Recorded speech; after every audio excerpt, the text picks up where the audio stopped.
Salah satu kisah yang sangat heroik yang pernah dicatat di Alkitab ketika Yesus meredakan badai. Cerita itu dicatat di dalam Markus 4 ayat yang ke-35 sampai dengan 41. Dan di sana diceritakan bahwa di ayat yang ke-37 lalu mengamuklah taufan yang sangat dahsyat dan ombak menyembur masuk ke dalam perahu sehingga perahu itu mulai penuh dengan air. Pada waktu itu Yesus sedang tidur di buritan di sebelah sebuah tilam. Maka murid-muridnya membangunkan dia dan berkata kepadanya, "Guru, engkau tidak peduli kalau kita binasa." Ia pun bangun menghardik angin itu dan berkata kepada danau itu, "Diam, tenanglah." Lalu angin itu reda dan danau itu menjadi teduh sekali. Lalu ia berkata kepada mereka, "Mengapa kamu begitu takut? Mengapa kamu tidak percaya?" Saudaraku yang dikasihi Tuhan, renungan yang saya mau sampaikan kepada saudara hari ini adalah sesudah ditolong, lalu apa? Bahwa menolong kita adalah kesukaan Tuhan. Kerinduan Tuhan adalah supaya tidak ada satupun di antara kita yang binasa, melainkan semuanya beroleh hidup yang kekal. Kerinduan Tuhan supaya kita semuanya boleh mengalami ketenangan dalam kehidupan ini. Oleh sebab itu ketika badai datang dan murid-murid berteriak minta tolong, Yesus tidak tunggu ini itu. Dia bahkan tidak bertanya terlebih dahulu pertanyaan nomor 1, nomor 2, di mana badainya, mengapa kamu tidak melakukannya, dan seterusnya. Tapi dia langsung menghardik badai itu sampai setenang-tenangnya. Dan dikatakan di dalam ayat firman Tuhan tadi, ayat 31, ia pun bangun menghardik angin itu dan berkata kepada danau itu, "Diam, tenanglah." Lalu angin itu reda dan danau itu menjadi teduh sekali.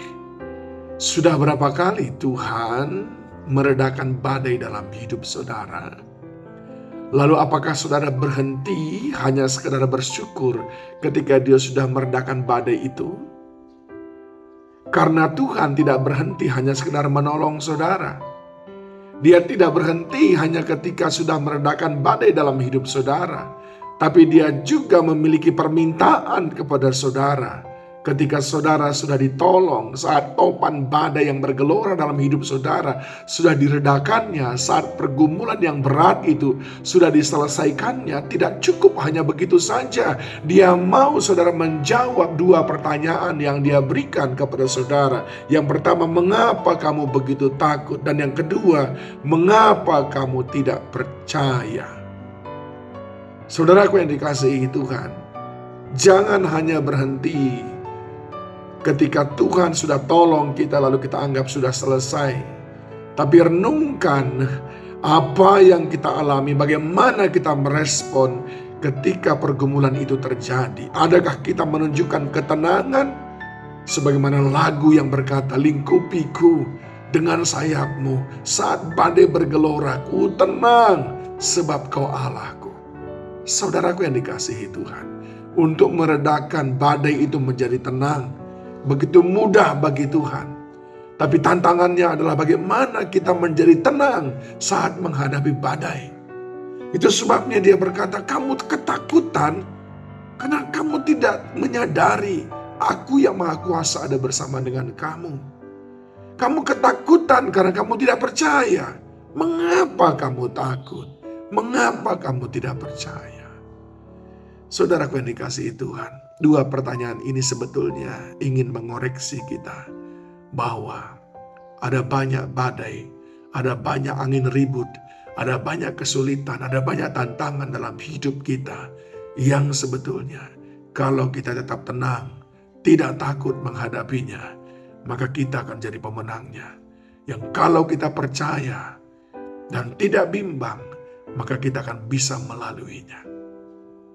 Sudah berapa kali Tuhan meredakan badai, angin ribut, topan dalam kehidupan saudara? Lalu pernahkah saudara ambil waktu untuk merenung? Adakah aku terlalu takut? Adakah aku tidak percaya? Karena ketika saudara takut, saudara berarti tidak percaya bahwa Tuhan Allah Immanuel menyertai saudara. Tuhan Yesus dan Roh Kudus kiranya jamah hati kita. Shalom.